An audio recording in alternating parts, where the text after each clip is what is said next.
Et bonjour à tous, bienvenue sur le podcast des affaires obscures. Comment ça va, Florent? Bah ça va et toi David? Eh ben écoute, ça va très bien. Alors, comment se porte le ciel canadien cette semaine? Bah très beau ciel, ciel bleu, des nuits étoilées, compagnie, pas d'ovni. Pas d'ovni en Et- vue, j'ai regardé un peu, non pas d'ovni. Et chez toi? Ben, pas d'ovni non plus. Je me suis dit, c'est peut-être fait une petite piscine sur le toit de l'hôtel Bonaventure, Non. non? Non, ça donne envie, hein, mais non pas encore. Allez, et on s'était challengé un peu sur la chaise de Busby là, mais moi ça me tenterait plus de dire, allez, à 1000 abonnés, on va sur le, on va sur le toit de l'hôtel Bonaventure. Déguisé Ça en serait ovni. déguisé en ovni, non mais du coup, ça peut être sympa, remarque, hein, de Ça voir peut un être peu les sympa. perspectives. Bon, Effectivement. il faut vraiment qu'on retrouve les mêmes conditions, hein, Ouais. atmosphériques. Bah il faudrait demander Visuelles. aussi qu'ils démolissent le miel de la gauchetière, quoi. Ça va être un peu plus compliqué.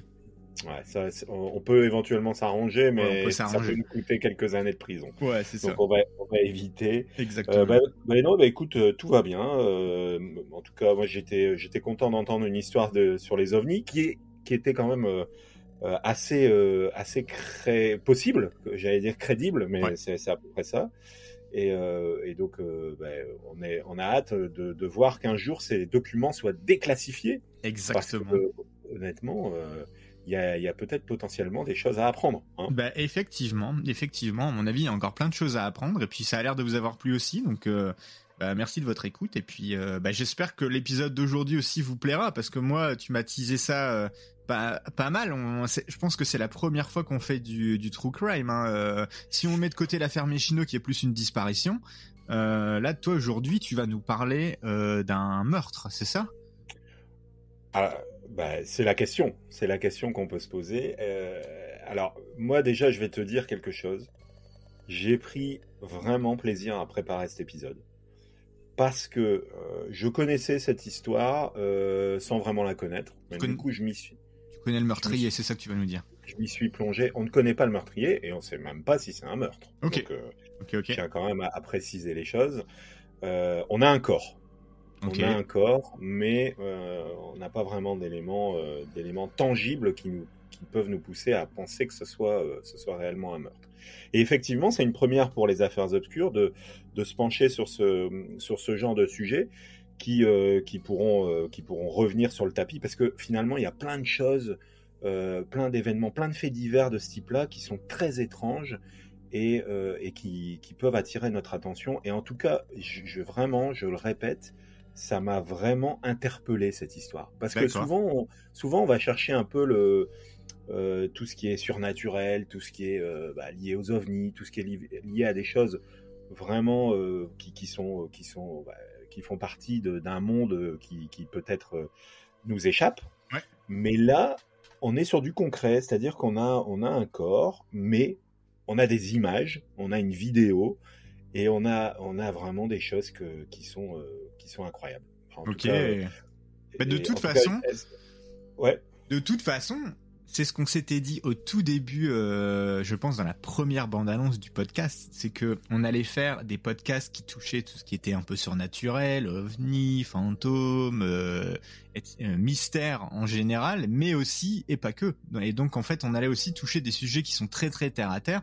On en a touché déjà quelques-uns, mais qui étaient vraiment pas dans l'ordre du crime. Et puis est-ce qu'on peut quand même ajouter, David, avant que tu commences, Mhm. que toi et moi, on a quand même un certain intérêt pour le true crime. Tu vois. On est un peu des fans de Faites entrer l'accusé, de ce genre de série et Oui. compagnie. Eh oui. Donc Qui sait qui a les 21 saisons de Faites entrer l'accusé sur son disque dur, à votre avis? exactement.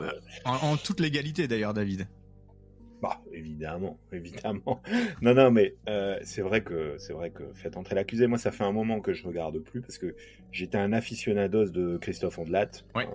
J'adorais le mouvement du gars qui remet son cuir un peu Ah, dans toujours le même. dans des pièces un peu intimes, dans la pénombre. Et, Exactement. euh, et bon, après, j'ai quand même regardé, mais c'est vrai qu'il y a un intérêt non dissimulé pour tout ce qui a trait aux faits divers. Et non pas que nous soyons des psychopathes. Hein. On tient quand même à le non, préciser. très loin de là.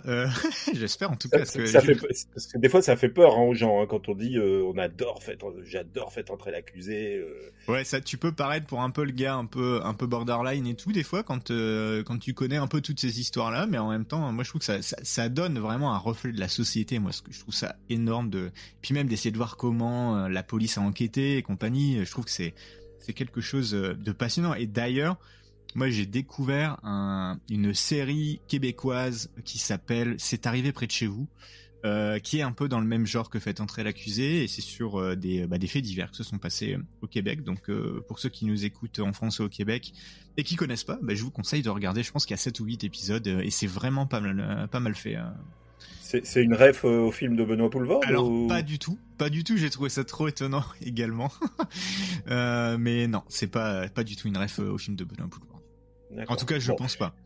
Et ben écoute, en tout cas, effectivement, cet intérêt, il est partagé. Et aujourd'hui, en fait, moi, c'est ce que j'aime aussi dans le fait de vous raconter l'histoire que je vais vous raconter, c'est qu'elle nous plonge quasiment à la place d'un inspecteur, quoi. Ok. Finalement, parce que je vais développer un certain nombre de points sur lesquels vous resterez sans doute sur votre faim, mais pour lesquels vous pourrez cogiter. Et vous pourrez aussi aller apporter vos propres éléments en allant voir une vidéo, en allant voir un peu comment ça s'est passé, etc. Et donc moi, cette semaine, je vous propose de vous évoquer l'histoire d'Elisa Lam. Ok. Alors, Est-ce que tu connais Florent? Je ne connais pas, c'est parfait. Alors peut-être qu'après quand tu vas développer, je te dirai ok, mais tu vas connaître. Mais comme ça, ça à brûle pour point, je ne connais pas. Je vais démarrer par les événements. Donc, Elisa Lam, c'est qui? Elisa Lam, c'est une étudiante canadienne, Elisa Lam. D'accord. Donc, okay. C'est une étudiante canadienne d'origine hongkongaise. Ok. Et qui donc vient de Vancouver, de mémoire. Ouais. Et qui, dans son année universitaire, en janvier 2013, va se permettre une petite escapade à Los Angeles. Ok. En fait, voilà, elle se dit, je vais aller me faire un petit trip à Los Angeles pour respirer un peu, parce que c'est une fille qui est un petit peu dépressive, qui a un peu de difficulté de ce point de vue-là, et donc qui va essayer de s'aérer l'esprit en allant un peu voyager et se faire un petit trip tout seul. Ok. Et donc on est en janvier 2013, et donc l'étudiante, elle part en solitaire à travers la Californie. Et puis la particularité d'Elisa Lam, c'est qu'elle va partager tout ce qu'elle fait sur les réseaux sociaux. Donc c'est dans l'air du temps, clairement, hein, ouais. Mais à l'époque, moins. On est en 2013, donc on est quelqu'un qui est vraiment à l'amorce de toute cette mode un peu qui va transpirer sur les 10 dernières années par rapport aux réseaux sociaux. Ouais, c'est ça. Il y a une dizaine d'années, on était peut-être même d'ailleurs plus sur les blogs que vraiment sur les réseaux sociaux, j'imagine. Exactement. Ouais, effectivement, réseaux sociaux, c'est assez... Voilà. Et elle partageait particulièrement sur Facebook un peu son trip. Okay.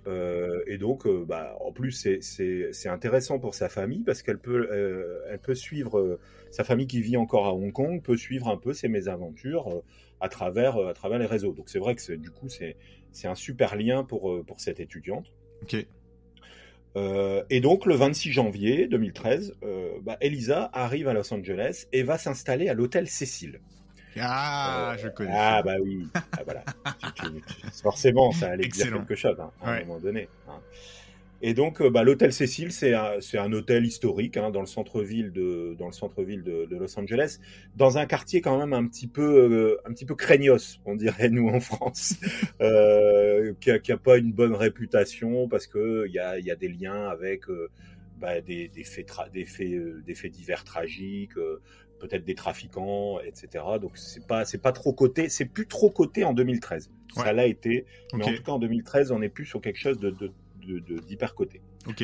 Et bon, et cette jeune fille, du coup, elle ignore un petit peu tout ce passif, et elle va s'installer à l'hôtel, et elle est hyper enthousiaste, du coup, pour ce petit mini trip d'aller découvrir la Cité des Anges. Hein. Ouais.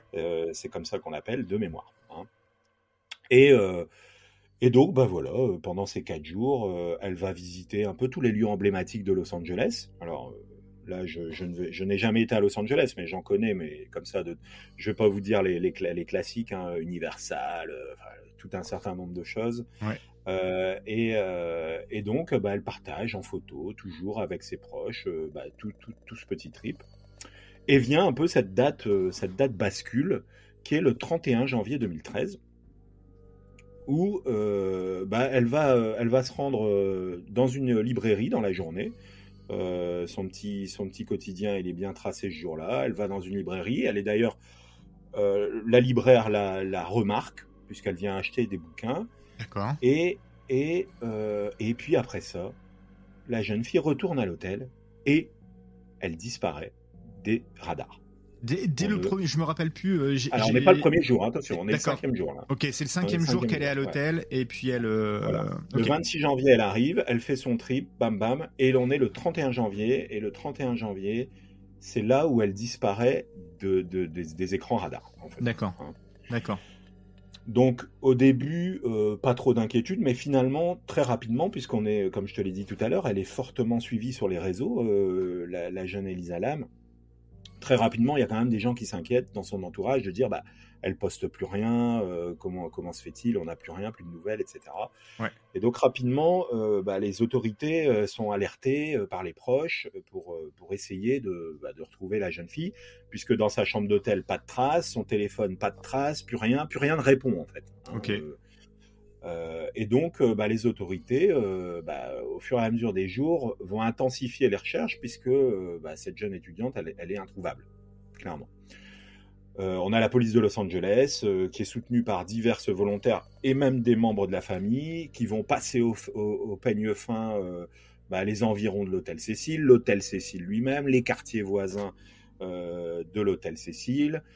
Un certain nombre d'appels à témoins sont lancés, et puis évidemment les caméras de vidéosurveillance de l'hôtel sont examinées de manière très pointilleuse pour essayer de retracer ces derniers instants d'Elisa Lam.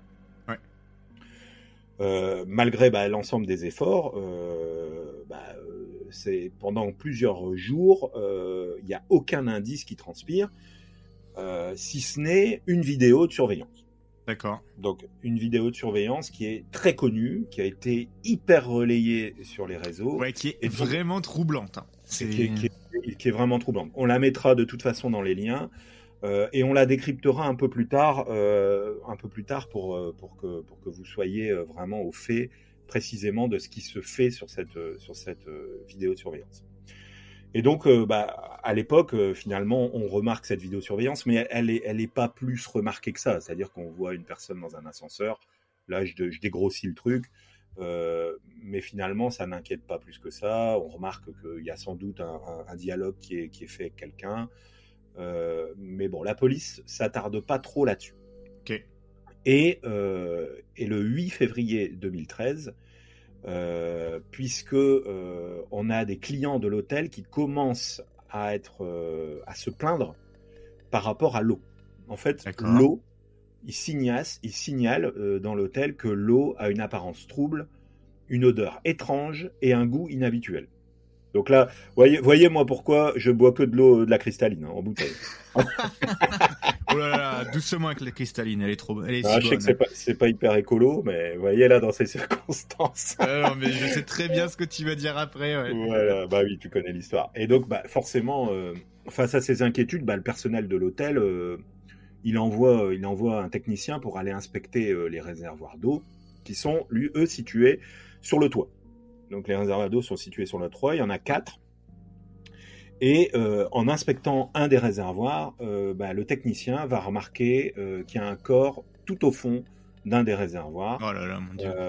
Que les habits de ce corps sont à côté, qui sont vraiment séparés du corps, et que effectivement, on remarque qu'il s'agit bien de la pauvre Elisa Lam, qui est dans cette cuve. Est-ce que les habits sont dans le réservoir ou à côté, posés dans le à réservoir. Côté ok. Dans le réservoir. Ah ouais. Okay.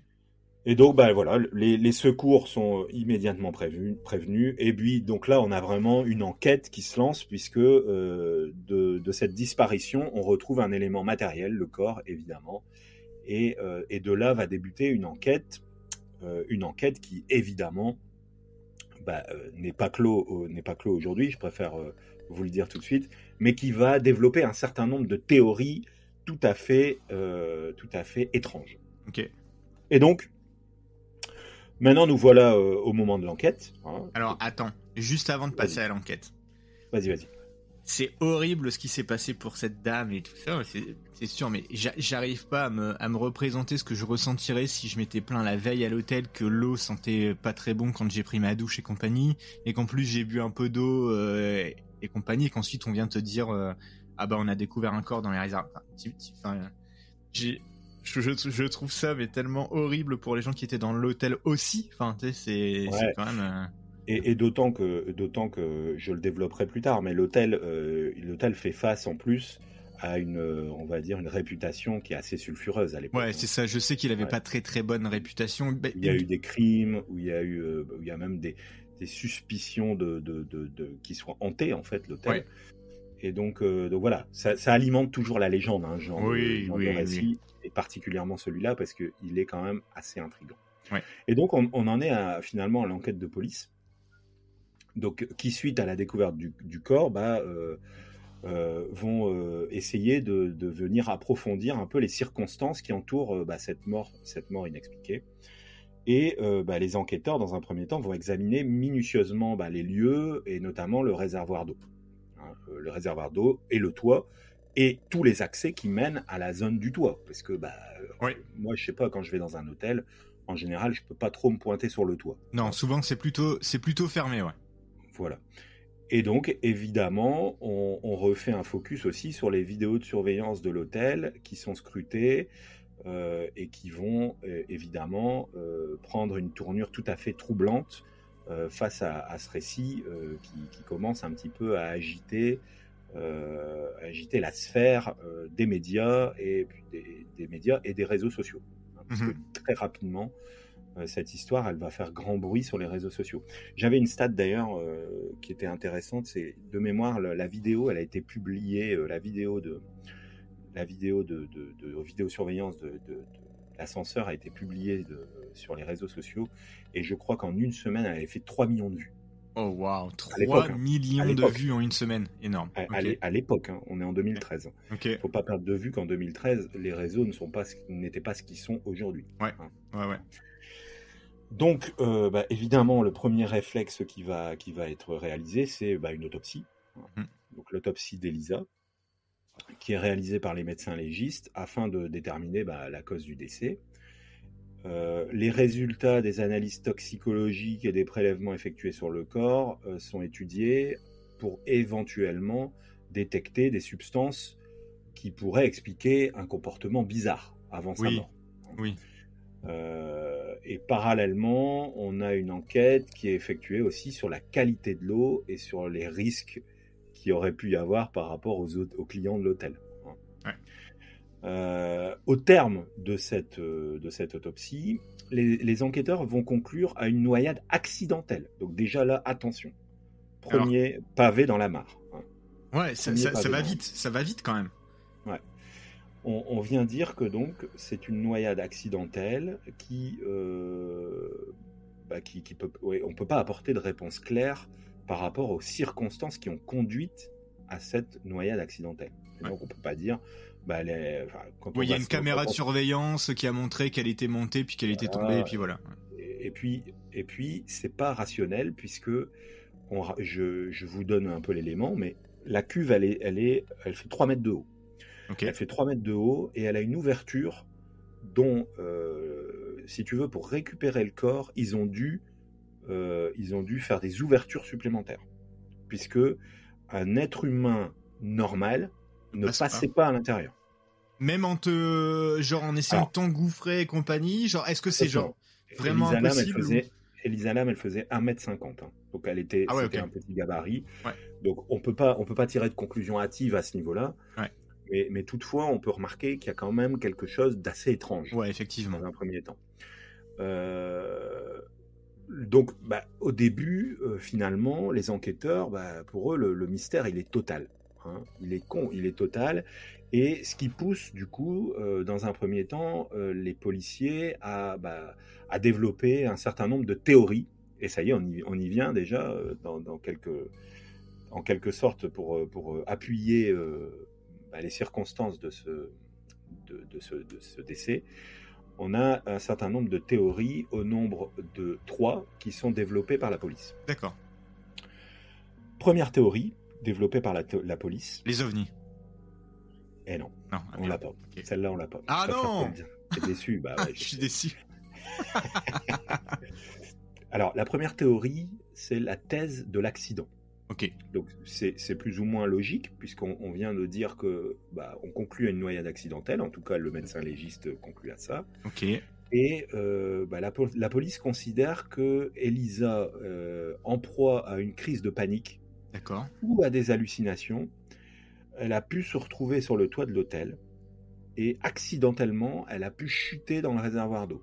Ça fait beaucoup d'accidents quand même, hein, parce que si tu suis cette théorie, elle était dans l'hôtel, accidentellement ou pas, parce qu'en proie à des hallucinations, elle se retrouve sur le toit, accidentellement elle va ouvrir le truc pour aller se baigner, je sais pas là, et puis accidentellement elle tombe dedans, elle n'arrive plus à remonter. Ouais, alors en fait, matériellement, comme tu le remarques, c'est difficile à argumenter. Ouais.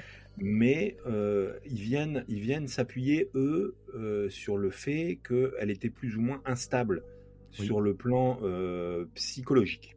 Oui. Et donc, ils s'appuient sur le fait notamment que Elisa, elle a eu dans son parcours beaucoup de moments dépressifs, des périodes dépressives intenses, et qui la conduisaient à avoir des troubles bipolaires, clairement. Okay. Donc, ça, je me rappelais, quand même des problèmes psychiatriques assez importants. Ouais. Donc, ils viennent se dire que c'est pas improbable que dans une crise de délire, et puis en plus, c'est accentué par la vidéosurveillance, dont on va reparler, dans une crise importante, il n'est pas improbable que Elisa Lam, elle s'est... on va dire, elle est partie, et puis elle est partie, elle a ouvert le truc, et puis elle est montée. Enfin bon, bref, comme tu dis, matériellement, c'est difficile à envisager, puisqu'on parle d'une cuve qui a 3 mètres de haut, une ouverture à 3 mètres de haut, où il aurait fallu un certain nombre d'éléments pour monter. Et qui plus est, l'hôtel Cécile, si vous voulez aller regarder un petit peu, quand on voit les photos de l'hôtel Cécile, on a une visibilité de ces cuves. C'est-à-dire que c'est pas un endroit qui est totalement caché. Non. C'est-à-dire que si quelqu'un monte sur les cuves, même en pleine nuit, on pourrait le voir. Ouais, il devrait bien y avoir des caméras de surveillance. C'est ça qui est fou. Et puis même dans l'hôtel, il n'y avait pas d'autres caméras de surveillance dans l'hôtel. Alors tu verras, on va en parler, parce qu'après il y aura une rubrique témoignage. Mais la deuxième théorie de la police, c'est la théorie du suicide. Donc, eux, ils envisagent que Elisa avait beaucoup d'écrits sur les réseaux sociaux. Elle manifestait pas mal son état d'esprit avant sa disparition. Et de ce qu'ils ont pu analyser, son état d'esprit, il était un petit peu chaotique. D'accord. À cette période-là. Et je crois qu'il est toujours visible en ligne, hein, son journal. Peut-être. Je crois que oui. J'avoue, j'ai pas été regardé, mais toutefois, il remarque que c'est assez probant le fait que à ce moment-là, elle était pas bien. Elle était pas. En fait, elle allait à Los Angeles pour se faire une petite cure de jouvence, mais néanmoins, ses posts, ils étaient pas hyper positifs. Mm-hmm. Ouais. Et la troisième théorie, elle est classique, hein, puisque de prime abord, on a le sentiment que c'est celle-là qui peut être la plus plausible, c'est l'intervention d'un tiers, donc un meurtre, finalement. Ouais. Et donc, ils étudient cette possibilité-là, qui est aussi corroborée par la vidéosurveillance, la fameuse vidéosurveillance, où on a le sentiment qu'Elisa Lam, elle va parler avec quelqu'un, en sortant de l'ascenseur, ou qu'elle a peur de quelqu'un. Et donc les enquêteurs cherchent divers indices qui peuvent indiquer qu'il y a eu une altercation ou un enlèvement ou une agression qui ont pu conduire à la noyade d'Elisa. Mm-hmm. Malgré l'examen de ces 3 pistes, la police conclut finalement à la noyade accidentelle, comme je l'ai dit précédemment, et il conclut aussi au fait que il y a quand même un certain nombre de zones d'ombre qui persistent autour de cette mort. Ouais. Et ce qui fait un petit peu, qui attise davantage en plus la curiosité et les fantasmes de tout à chacun. Du coup, on a aussi, par rapport à ça, forcément, tu le disais tout à l'heure, on se pose un peu la question des témoignages. Qui a été témoin? Alors, je l'ai dit tout à l'heure, on a la libraire qui, le dernier jour, la voit venir chercher un certain nombre de bouquins et puis elle disparaît. Ouais. Mais on a d'autres témoignages. Ok. Les premiers témoignages, c'est évidemment, on se tourne vers les employés de l'hôtel. Et oui. Donc, ils sont interrogés ils donnent certaines informations sur diverses interactions qu'ils ont pu avoir avec Elisa à ce moment-là. Et ils précisent aussi ce qui est possible ou pas possible de faire dans l'hôtel. Et, chose importante, ils viennent préciser que la porte qui mène aux cuves est munie d'une alarme. Et normalement est une porte qui est complètement fermée au public. Donc ils précisent que cette alarme, dès que la porte s'ouvre, elle se déclenche et qu'il est tout à fait impossible que personne ne puisse le remarquer. C'est-à-dire que normalement, dès que la porte s'ouvre, l'alarme vient prévenir le personnel de l'hôtel. Ok. Tu vois, c'est assez intéressant aussi cet élément, puisque il vient encore obscurcir les diverses thèses qui pourraient être développées par rapport à un meurtre ou par rapport à un passage rationnel. On vient interroger aussi les clients de l'hôtel pour voir si éventuellement ils ont remarqué un comportement suspect chez la jeune fille. Il n'y a pas grand monde qui se manifeste et finalement, malheureusement, il n'y a rien de probant par rapport à la clientèle. D'accord. J'en viens un petit peu à ce point clé, qui est la vidéosurveillance. Donc là, je pense qu'on vous le mettra en lien, hein, la vidéosurveillance d'Elisa Lam, qui est hyper intéressante. Ouais. En fait, cette vidéosurveillance, c'est, pour vous décrire un petit peu, pour ceux qui n'ont pas les images, c'est Elisa Lam qui vient monter dans l'ascenseur, qui va se pencher sur les boutons, parce que Elisa Lam, elle a de la difficulté à voir. Donc, dans un premier temps, elle va se pencher pour essayer d'appuyer sur le bon étage ou descendre. On voit qu'elle appuie sur le bouton et qu'elle va se mettre en retrait pour attendre que les portes se ferment et que l'ascenseur descende. Comme tout le monde ferait. En vrai, t'appuies sur le bouton, puis après, je sais pas, je fais tout le temps ça, je pense que je me mets dans le fond de l'ascenseur. Perso aussi, c'est vrai qu'on reste pas collé au bouton finalement. Ouais, c'est ça, ouais. Et donc cette première phase, elle est tout à fait normale. En revanche, il y a une deuxième phase qui est un petit peu plus intrigante, où on voit Elisa Lam qui va sortir et regarder sur la droite, qui semble entendre quelqu'un ou quelque chose sur la droite, et donc qui va s'orienter et regarder sur la droite, et qui va re-rentrer légèrement effrayé de ce qu'on peut éventuellement traduire dans son comportement, ouais. Et qui va revenir effrayé dans l'ascenseur. Et à partir de ce moment-là, en fait, son comportement, il va être tout à fait irrationnel. C'est-à-dire qu'on la voit apeurée, on la voit ressortir, re-regarder, réappuyer sur des boutons, et puis on la revoit repartir sur la gauche. Et là, on a un autre moment intéressant, c'est on la voit qui semble échanger avec quelqu'un. Ouais, c'est ça, vers la fin, on dirait qu'elle parle à quelqu'un. Hein. Tout à fait. Ou toute seule, mais en tout cas, elle parle. Qui semble être face au côté droit du couloir, et qui semble faire des gestes comme si elle s'expliquait. Et il semble aussi, il y a une interprétation qui dit qu'à un moment donné, elle semble mettre de lier ses mains comme si elle suppliait quelque chose. Ouais. Et alors c'est très intéressant parce que quand on regarde ces gestes, on a vraiment l'impression d'avoir quelqu'un de dégingandé. Je sais pas si tu maîtrises le terme dégingandé. Pas du tout. Mais tu sais, quelqu'un dont les gestes ne sont absolument pas naturels en fait. Ok. Tu sais, en fait, ces gestes, ils sont un peu presque fantomatique. C'est marrant, hein, mais tu sais, il y a quelque chose d'un peu bizarre. Et donc, suite à ça, on la voit qui part sur la gauche, elle disparaît, et fait troublant également, pour un ascenseur, puisque tu prends des ascenseurs comme moi, j'en prends régulièrement. Ouais. Fait troublant, l'ascenseur va s'ouvrir, se fermer, s'ouvrir, se fermer, s'ouvrir, se fermer et descendre. Alors moi je pense, j'ai une théorie, c'est que je suis en train de regarder la vidéo, c'est que dès le début, tu vois, tu sais, au moment où elle appuie sur les boutons, tu vois qu'en fait elle appuie sur tous les étages. Alors est-ce qu'elle a pas provoqué un bug dans le système de l'ascenseur, ou tu sais, en gros on voit qu'elle appuie sur tous les étages un peu. Ouais, alors c'est fort possible qu'il y ait eu un problème technique sur l'ascenseur. En revanche, ça n'explique pas quand elle sort qu'elle ait un comportement assez étrange. Ah ouais, non mais clairement. À quelque chose, ah ouais, en fait. c'est sûr. Et donc c'est pour ça que finalement l'ascenseur. Alors je sais pas si tu as la vidéo intégrale de 3 minutes 50 ou je sais plus exactement. Ouais, je suis en train de la regarder en ce moment. En fait, au début, tu vois qu'elle appuie sur un bouton, et après, effectivement, comme tu le dis, il y a un moment donné où elle revient paniquer et où elle appuie sur tous les boutons. Ouais. C'est ce moment-là que tu as vu.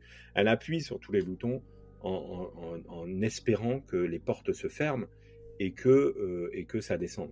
Parce que quand elle arrive la première fois, elle appuie sur un bouton et elle appuie sur la fermeture des portes. Mais c'est assez étrange, finalement, de se rendre compte que cet ascenseur, il répond pas.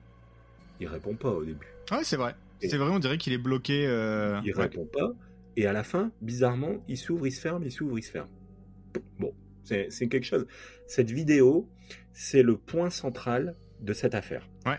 C'est le point central, et on va revenir après sur tout ce qui est théorie du complot, etc. Mm-hmm. Mais tout au moins, cette vidéo, c'est un peu la pierre angulaire de ce qui va faire la légende de cette affaire. Qui est étrange, hein, de toute façon, hein, clairement. Ouais. Par rapport toujours au témoignage, on a l'analyse des communications d'Elisa, comme je te l'ai dit tout à l'heure, où on vient analyser les messages, les publications sur les divers réseaux sociaux et les appels téléphoniques d'Elisa Lam, pour essayer de retracer son état d'esprit, qui était quand même un petit peu morose à l'époque. Ouais. Ils essaient de voir aussi si elle a rencontré quelqu'un avant sa mort. Un appel de quelqu'un qui aurait pu éventuellement la rencontrer, etc. Ce qui n'est pas le cas. Okay. Ce qui n'est pas le cas. Et puis, évidemment, les antécédents médicaux. On a d'ailleurs, on explique ce jour-là qu'elle ne va pas prendre, elle va prendre un antidépresseur, mais elle va oublier un autre de ses médicaments. Donc, il y a potentiellement, peut-être, quelque chose qui se joue aussi de ce point de vue-là. Ouais, chimiquement. Parce que, effectivement, quand tu regardes la vidéo et ton terme dégingandé, effectivement. Tu vois que c'est dégingandé. En fait, c'est très compliqué de juger comme ça sur la vidéo, parce que la personne, on la connaît pas. Donc, est-ce que c'est. Tu sais, t'as des personnes dans leur façon d'être, qui sont un peu plus différents que les autres et compagnie. Mais là, effectivement, ça saute un peu aux yeux. On dirait qu'au niveau des bras, des mains et tout ça, c'est un peu. Ouais, en tout cas, c'est pas ce que ferait une personne normale, entre guillemets, quoi. Non, c'est clairement étrange. Hein. Il y a clairement quelque chose de bizarre dans son comportement. Dans son comportement. Clairement, il y a quelque chose de bizarre. Et donc, forcément, comme je te l'ai dit également tout à l'heure, on est face à une période où tout va très vite. Donc cette vidéo, elle a été vue un nombre de fois, et cette affaire, elle est vite relayée par les médias, puisque elle est, de par son étrangeté, elle vient un petit peu attiser un peu toutes les curiosités. Ouais. Et donc, on a un certain nombre de théories qui... Alors moi, je vais les appeler les théories du complot, parce que, en fait, tant qu'une théorie n'est pas avérée, ça reste qu'une théorie, mais il y a des choses qui sont un poil exagérées, tu le verras, dans ce que je vais énoncer. Qui sont exagérées, mais... Dans l'exagération, des fois, on trouve quand même un certain nombre de points qui sont... alors, je suis pas du tout un adepte de la théorie du complot, pas du tout. Hein. Mm-hmm. Mais en tout cas, des fois, des choses, on se dit, bah oui, c'est bizarre. Ouais. Bref. Première théorie. On a une théorie qui vient nous dire qu'il y a l'implication d'un tueur en série. Oui. il y aurait, d'après la théorie du complot, un tueur en série qui pourrait sévir dans les environs de l'hôtel Cécile, qui en plus est un hôtel qui a connu déjà un certain nombre de meurtres dans son passé. Ouais, qui n'a pas la meilleure réputation. Voilà, qui n'a pas la bonne réputation. Donc ça, on peut l'expliquer. Bam, théorie du complot, on fait l'amalgame très rapidement, il y a eu des meurtres, boum, ok, c'est un tueur en série. Ça, Ouais. on voit un peu le cheminement. Ouais. Deuxième théorie. On a un lien qui se serait fait avec un film. Et ce film, ah ouais, alors ça c'est assez étrange. Ouais, ça c'est étonnant. Et d'ailleurs, Ouais. je me suis dit, je vais aller regarder le film parce que je l'ai pas vu. Ok. Il y aurait un lien avec le film Darkwater. Ok. Où plusieurs personnes ont souligné qu'il y avait des similitudes troublantes entre la mort d'Elisa Lam et le film Darkwater qui est sorti lui en 2002. Ok. Dans lequel une femme découvre des problèmes d'eau dans un immeuble causés par un corps dans une citerne sur le toit. Ok. Bon, c'est plus une coïncidence. Bon, c'est plus une coïncidence. Effectivement, on va dire forcément, ça peut arriver. Enfin, on imagine un corps. Ouais. On sait qu'un corps dans une citerne, on sait que l'eau, elle va être dégueulasse, quoi. Clairement. Oui, c'est ça là. Enfin. Ouais. Bon, bref. Donc, moi, je me suis dit en voyant ça, je me suis dit, je vais aller voir le film Darkwater.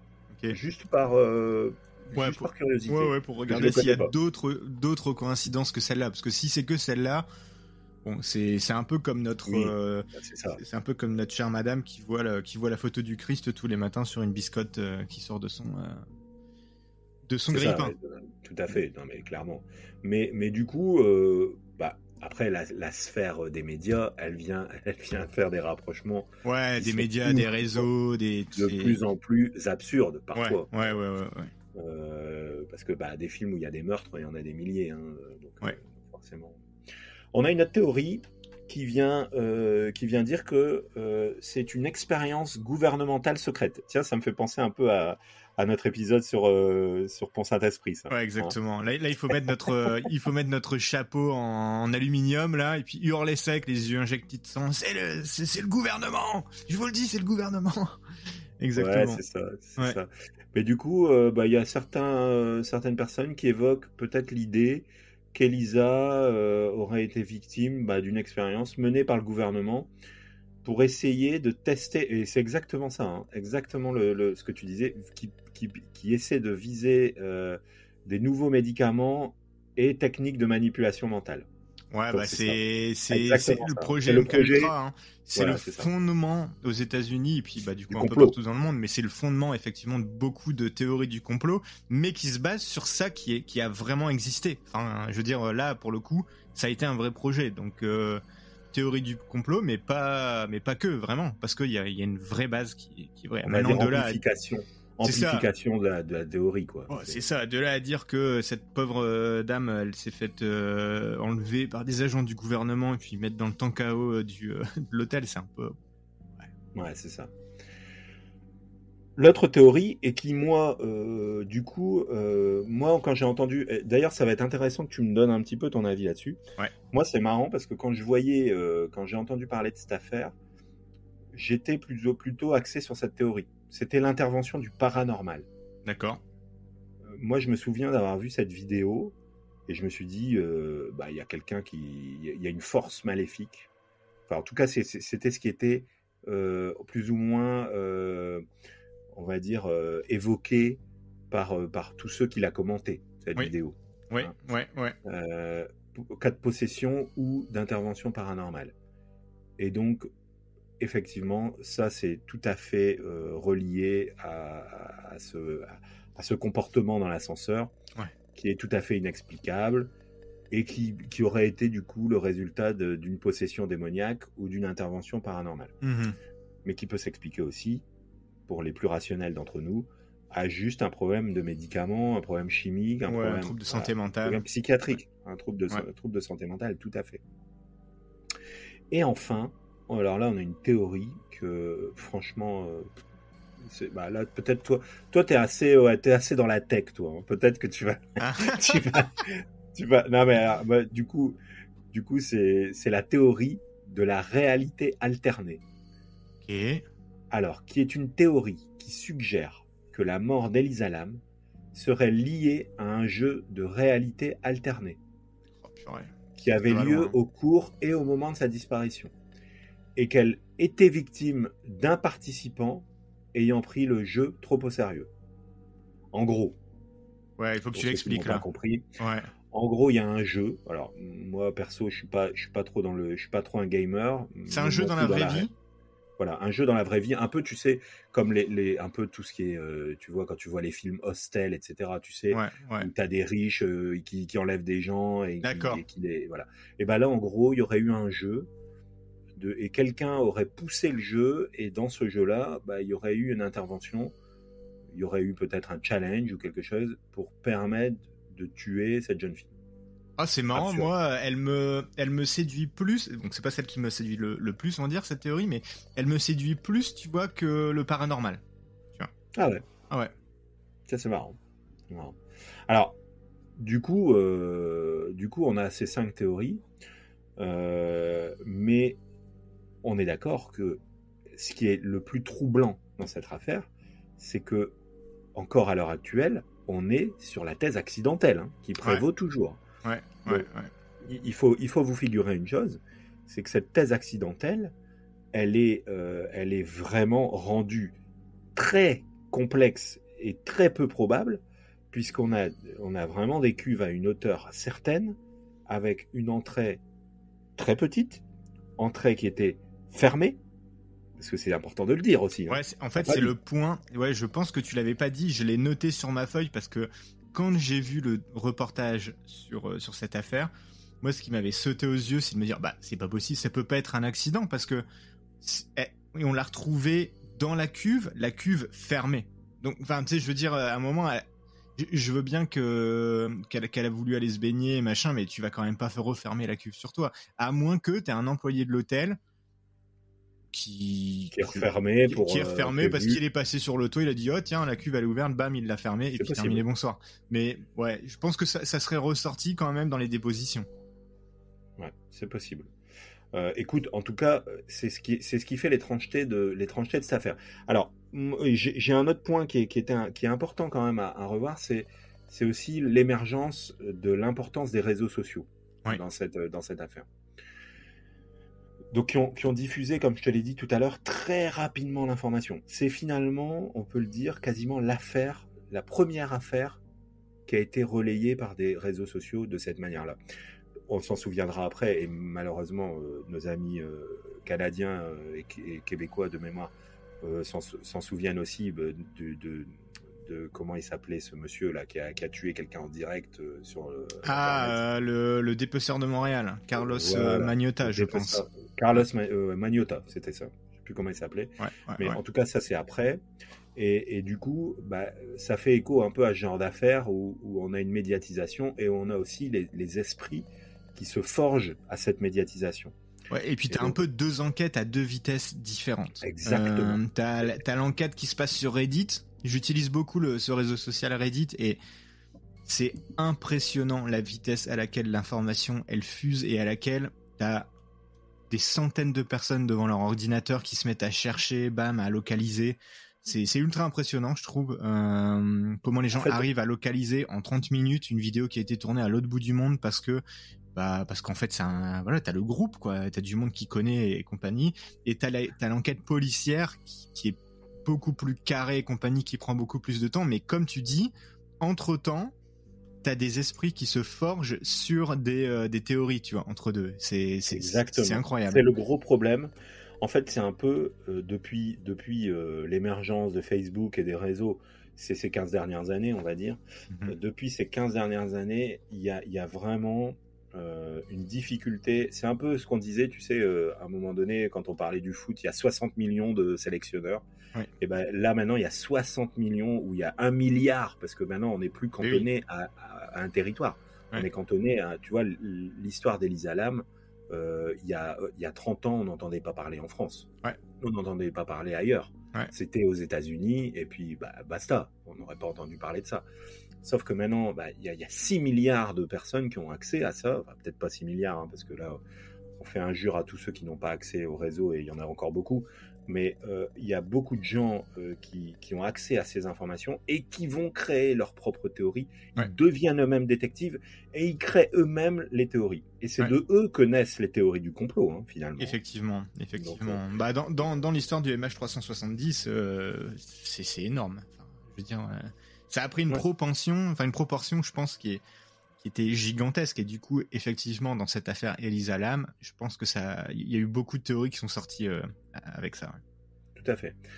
Et donc, bah voilà. Alors, il y a le pendant positif aussi des réseaux, parce qu'on peut pas non plus tout jeter à la poubelle.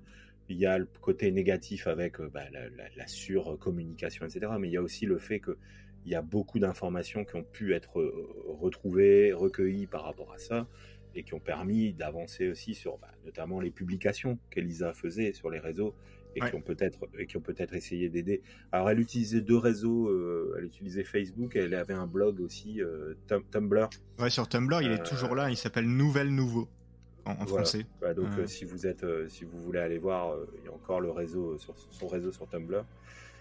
Et donc on peut cerner un petit peu, tout est ouvert en fait. Les réseaux sociaux vont ouvrir un peu l'essentiel de la vie de cette fille, de cette jeune fille, et vont permettre un certain nombre de théories, clairement. Et donc voilà, là aujourd'hui on est 10 ans après, puisqu'on a célébré les funestes 10 années de la disparition d'Elisa Lam. Et donc aujourd'hui, on a encore l'émergence de certaines informations, et en fait finalement nous on est aussi dans ce podcast on est victime aussi quelque part de ça, mais c'est aussi notre ligne éditoriale, hein, de toute façon. Mais on vient aussi rappeler un peu la fascination de ce genre d'histoires qui sont un petit peu tragiques et mystérieuses, et qui sont... Alors nous, on essaie de le relayer. Nous, on a un aperçu qui est quand même assez neutre. C'est-à-dire que, voilà, moi, c'est ce que j'évoque. On évoque tout ce qui s'est passé, on évoque toutes les théories, et on n'émet absolument pas de jugement, on émet juste un petit avis sur ce que nous, à la limite, on penserait, effectivement. Exactement. Donc, par rapport, je voulais revenir un petit peu sur la réputation de l'hôtel Cécile, parce que l'hôtel Cécile, tu vois, d'ailleurs, quand je t'ai dit l'hôtel Elisa Lam, ça te disait rien. L'hôtel Cécile, tout de suite, ça t'a évoqué quelque chose. Donc, forcément, suite à cet événement malheureux, il y a eu du coup une couverture très importante qui a été faite internationalement sur l'hôtel, et qui a malheureusement renforcé un peu cet aspect sinistre et malfamé de l'hôtel Cécile. D'ailleurs, je sais pas ce que t'en penses. Allez, 10 000 abonnés, on fait un reportage à l'hôtel Cécile. On va sur le toit de l'hôtel Cécile. On fait ça. Toi, t'es plus près de Los Angeles que moi. Hein. Ouais, moi, donc, ça va, ça ira un peu plus vite, mais... mais moi, je me rappelle, dis-toi, avoir lu des avis sur l'hôtel Cécile à Los Angeles. Il y a quelques années, parce que j'en avais entendu, j'avais lu l'histoire, et à l'époque, t'avais encore des avis, alors que là, je suis en train de regarder et j'ai l'impression que l'hôtel a été complètement refait. Exactement. Et que les avis ne sont plus les mêmes, parce que moi, quand j'avais vu les avis, je m'étais dit, oh, mais à quel moment tu décides de louer une chambre là-dedans? Catastrophique. Genre, ouais, tu sais, t'avais des avis du genre, ah non, mais en fait, nous, on n'a pas eu d'eau pendant tout le voyage. En fait, il faut savoir qu'il faut surtout pas aller au 3e étage, parce que, en fait, le 3e étage, c'est là où il y a tous les gens qui sont coqués, tous les drogués et tout. Du coup, ils louent qu'au 1er et 2e. Mais même si vous y allez surtout pas au 3e. C'est l'enfer. L'enfer total. T'es en vacances à Los Angeles et voilà quoi. Donc, ouais. Tout à fait. Ouais, et donc effectivement, comme tu le soulignes, il y a eu une perte énorme de clientèle en raison de... alors, il n'y a pas eu que l'affaire Lam, hein. Tu l'as dit, en fait, c'est le quartier, il est vraiment craignos à Los Angeles. Ouais. Donc, comme tu l'as dit, il y a des gens camés, il y a de tout, hein, dans ce coin de Los Angeles. Et donc, tout le monde a un petit peu forcé de constater qu'à l'époque, tout le monde s'est un peu détourné de cet hôtel face à tous ces avis négatifs. Et du coup, il y a eu un changement de nom et de gestion pour essayer de dissocier un peu cette image un peu complexe. Et l'établissement, maintenant, il est connu sous le nom de Stay on Main. Ok. Hein. Ok. Parce qu'il est sur la Main Street. Et là, voilà, tout à fait. Et il a subi d'importantes rénovations pour essayer de casser un peu avec tout ce passé sulfureux. Hein. Ouais. Mais néanmoins, il y a quand même encore beaucoup de gens qui y vont. Et d'ailleurs, si je t'ai dit à 10 000 abonnés, on y va, nous, on ira pour ça. C'est-à-dire qu'on ira pour l'expérience. Pour l'ambiance, pour l'ambiance. C'est Parce ça. qu'il y a une réputation assez sinistre, qu'il y a beaucoup d'amateurs de faits divers, de chasseurs de fantômes aussi. Oui, parce qu'il est réputé comme étant hanté aussi. Et il y a des gens qui sont adeptes du touriste macabre aussi. Ouais, effectivement. Il y a des gens qui adorent aller voir. Alors moi, je sais pas. Moi, je suis pas un adepte du touriste macabre. Moi, ça m'intéresserait juste de voir. En fait. Ouais, d'être là. Tu vois, c'est comme être moi un truc qui me dirait à fond, c'est d'aller à Pripyat. Tu vois. Ça. D'accord. Aller à Tchernobyl, là en ce moment effectivement ça doit être c'est impossible j'imagine, mais là c'est compliqué. Voilà, c'est compliqué, mais oui, ça doit être dans le lieu où tu sais t'as un tel pan de l'histoire qui s'est passé. Exactement, c'est ça. C'est d'avoir un peu l'ambiance, de mettre du relief en fait un peu à ces histoires, tu vois. Ouais. Après moi c'est pour ça que j'essaie de faire la distinction. Ça m'intéresserait pas, par exemple, d'aller à l'hôtel Cécile et commencer à faire... à boire l'eau du robinet. Ouais, et puis à faire du Ouija ou des trucs comme ça. Non, ça c'est pas mon trip. Non. Mais tout au moins de voir un peu l'univers, c'est intéressant. Okay. Et donc voilà, un petit peu la conclusion de cette affaire qui, finalement, colle bien à notre ligne éditoriale d'une affaire obscure, parce que aujourd'hui, moi, j'ai été regarder un peu les mises à jour par rapport à cette affaire, et on n'a rien de récent. C'est-à-dire, il n'y a rien qui s'est passé. Non, j'imagine. On est toujours sur un mystère complet de ce qui s'est passé pour cette jeune fille. Qu'est-ce qu'elle a été faire sur le toit ? Il y a vraiment beaucoup de questions qui se posent. C'est qu'est-ce qui s'est passé dans l'ascenseur ? Qu'est-ce qu'elle a été faire sur le toit ? Comment elle s'est retrouvée dans une cuve fermée ? Ça, c'est encore une autre information. Qu'est-ce qui s'est passé dans la tête de cette jeune fille pour qu'elle, à un moment donné, après un séjour qui s'était très bien passé, entre guillemets, après il y a eu des moments compliqués pour elle, mais après un séjour de 4 jours à Los Angeles, qu'est-ce qui a fait qu'elle soit partie dans un trip qui l'a emmené dans cette cuve, et enfin voilà. Est-ce que tu veux ma théorie ? Bah vas-y, moi je t'écoute. Ma théorie j'allais dire de armchair general, de personnes qui regardent ça sur sa chaise. Comptoir du commerce. Exactement. Exactement. C'est non, bah déjà, en fait, moi je pense, genre en résumé, que je pense pas que ça soit un accident. Je pense pas que ça soit un suicide, mais je pense qu'il y a quelqu'un qui est.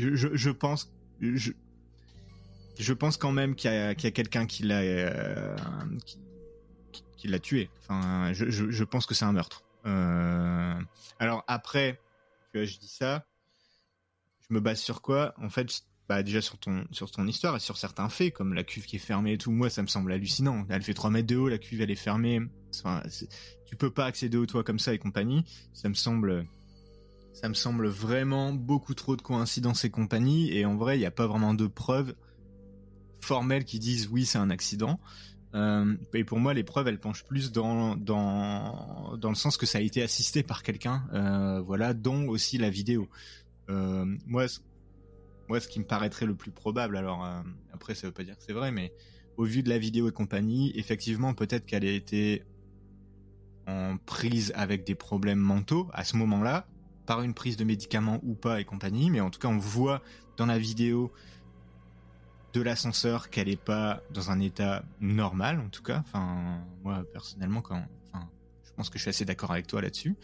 Et après, tout ce qui se passe après, moi, je vois pas comment une personne seule peut se dire, tiens, comment est-ce qu'elle peut monter en haut de cette cuve, quoi. Enfin, en haut de cette cuve, et puis ensuite refermer la cuve après être dedans, être nue. Enfin, tu sais, je veux dire, non, il y a trop de trucs qui vont pas là-dedans. Je mets un peu de côté toutes les autres. Il y a forcément l'intervention d'un tiers. Bah, pour moi, c'est ça, il y a intervention d'un tiers. En tout cas, pour moi, je le vois comme ça. j'avais regardé la série Netflix en plusieurs épisodes sur ce sujet, qui est vraiment longue, par contre. Alors moi, j'ai trouvé, je sais pas, est-ce que toi tu l'as vu la série Netflix à propos de cette affaire? Du tout. Non, du tout. Alors, non. Donc en fait, il y a eu une série Netflix là-dessus de quelques épisodes, et moi j'ai trouvé que c'était ultra long. Donc, et je vais pas dire à nos auditeurs de pas la regarder. Bien sûr, allez la regarder, c'est quand même super intéressant parce qu'en fait, il y a pas mal de témoignages et tout ça, dont la bibliothécaire, dont du membre du personnel, dont la police et compagnie. Par contre, en gros, je pense que ce qu'ils auraient pu faire un épisode de 90 minutes, en gros, ils en ont fait 5 épisodes de 90 minutes. Du coup, c'est la sauce, ils en peuvent plus de l'étirer, là. Donc, moi, j'ai trouvé ça très très long pour pas grand chose à la fin, pour arriver au fait que, en gros, la police, elle dit qu'officiellement, c'est un accident, mais il y a des zones d'ombre. Donc, en fait, un peu ce qu'on vient de faire, nous, ici, en 40 minutes. Mais effectivement, moi, ma conviction, je pense qu'il y a intervention d'un tiers. Il y a trop de choses qui sont improbables toutes seules comme ça. Bon, bah écoute, en tout cas, on est d'accord là-dessus. Je pense que effectivement, moi, j'ai le sentiment aussi qu'il y a l'intervention d'un tiers. Après, clairement, même s'il y a l'intervention d'un tiers, il y a quand même beaucoup de choses qui sont assez intrigantes. C'est ça qu'on peut retenir dans cette affaire. C'est ça qui est super intéressant dans l'affaire. Comme tu l'as dit, zone d'ombre. Et il y a exactement, il y a beaucoup de points qui sont vraiment très très intrigants, hein, on peut le dire. Moi, je voulais terminer juste par évoquer des affaires similaires. J'aime bien évoquer des petites choses similaires. On a 2 affaires à peu près similaires qui pourront faire l'objet d'épisodes à un moment donné. On a l'affaire Kenneka Jenkins en 2017, où une jeune femme de 19 ans est retrouvée morte dans un congélateur d'un hôtel de Chicago après une fête. Tout en se disant que les circonstances qui entourent sa mort et les images de vidéosurveillance montrent qu'elle a un comportement erratique qui suscite également de nombreuses spéculations sur cette affaire. Donc ça, c'est une première affaire qui est un peu du même acabit. Et on a aussi l'affaire Lars Mittank en 2014. Lars Mittank, c'est un touriste allemand de 28 ans qui a disparu à l'aéroport de Varna en Bulgarie et qui a aussi agi de manière étrange et qui s'est précipité hors de l'aéroport sans raison apparente. Et là encore, c'est un peu la théorie de l'image de surveillance, en fait, où l'image de surveillance vient de capturer un comportement qui est vraiment tout à fait inexpliqué. En fait, c'est 2 affaires qui ont le même retentissement sur la vidéosurveillance. La vidéosurveillance, elle est sur ces 3 affaires, hein, avec l'affaire Elisa Lam. Elle vient montrer des personnes qui sont qui semblent être complètement à côté de la plaque et qui ont des comportements tout à fait bizarres. Et pour qui, en fait, il se passe un fait derrière, qui est un fait ou de disparition ou de meurtre. Donc, ou de mort suspecte, pardon. Donc voilà. Donc ça, c'était un peu les deux affaires sur lesquelles on a fait un rapprochement et qui pourront faire l'objet, tout comme cette affaire d'Elisa Lam, de projets de futurs épisodes, parce que effectivement, c'est des choses tout à fait intrigantes. Donc voilà, écoute, en tout cas, il y en a pas mal, des affaires comme ça. Écoutez, Florent. Ouais, tout à fait. Tout à fait. Merci en tout cas pour votre écoute à tous. Hein. J'espère que vous avez apprécié cet épisode qui, je pense, va vous laisser un petit peu en phase d'inspection. Vous allez aller regarder un petit peu chacun l'épisode Netflix déjà que tu nous as donné, Florent, mais aussi les images de vidéosurveillance. Je vous invite à aller les voir. Elles sont hyper intrigantes. Et puis toi, Florent, la semaine prochaine, de quoi tu vas nous parler? La semaine prochaine, au menu, sans trop en dire, je vais quand même en dire un petit peu parce que au final, tout sera dans l'épisode. Mais la semaine prochaine, je vais vous proposer une balade à Montréal à la recherche des lieux les plus hantés. On va se balader un petit peu dans la ville. Ouh là là, pas mal. Ouais. J'ai sympa. Montréal. Je suis passé devant certains lieux ou pas, moi? j'étais passé devant certains lieux. Montréal est une ville quand même assez hantée, donc il y a pas mal de lieux que j'ai à vous présenter. Bon, et ben écoute, on a hâte d'entendre tout ça. Pour la prochaine visite à Montréal, comme ça on pourra être attentif pour nos amis francophones qui ne vivent pas là-bas, on pourra être attentif à tout ce que tu vas nous dire. Et en attendant, on vous souhaite à tous une bonne semaine. N'oubliez pas de nous suivre sur nos réseaux, c'est très important. N'hésitez pas à réagir, à interagir entre vous, à essayer de nous aider à trouver des théories ou alors à nous donner des choses qu'on ne connaît pas, hein, des documentaires ou des livres qui seraient intéressants de voir pour certaines affaires. On ira les lire, on ira les regarder avec attention. Et en attendant, on vous souhaite une bonne semaine et on vous dit à la semaine prochaine. Salut Florent!